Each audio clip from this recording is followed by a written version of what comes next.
Apisar sang ginapatigayon nga citywide curfew sa Bacolod City, pila ka mga persona ang ginpili sa gihapon nga magtulog sa dalan. Pila ka mga grupo ginpangunahan ang inisyatibo agud tabangan ang mga wala sang ginatiniran sa syudad.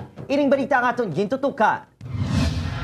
Isa ka concerned citizen ang nagpalabot sa sitwasyon sa Paradahan Paglaong Village sa May Libertad. Apisar sang ginapatuman niya social distancing kag community quarantine, palaligban ang iniya grupo kag pamilya nga nagalihu-liho pa sa dalan. Sino sa Bacolod City Department of Social Services and Development, masami nga nagadamo ang mga ini sa syudad sa tiod sa bakasyon sa din madamo ang tao sa dalan. Apang subo nga may COVID-19 pandemic, wala na sila sang pangayuan, palaligban pa nga posible malatnan pa sang virus. Una bes kapalagyo na sila.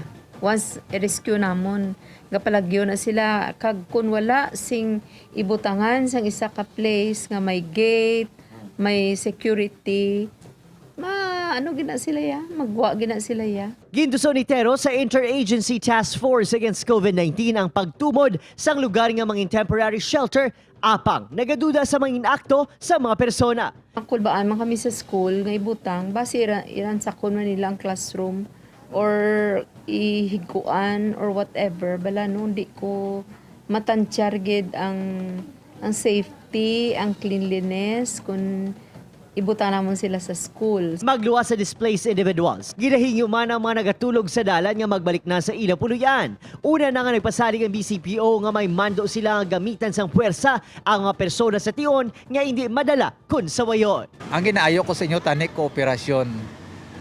Bulig ka mo nga mangin kabahin sang solusyon, hindi magdugang sa aton problema. Kalaway sina nga gapangatubang kita subong sang krisis, gabulig pa kamo subong niya sang pagpasaway sa aton nga mga dalan dira. Nagpasalig ang otoridad nga hindi pagpabayaan ang mga nagalihu-liho sa dalan sa tunga sa health emergency. Upod kay Reynald Castillo, Adrian Prietos, 1 Western Visayas.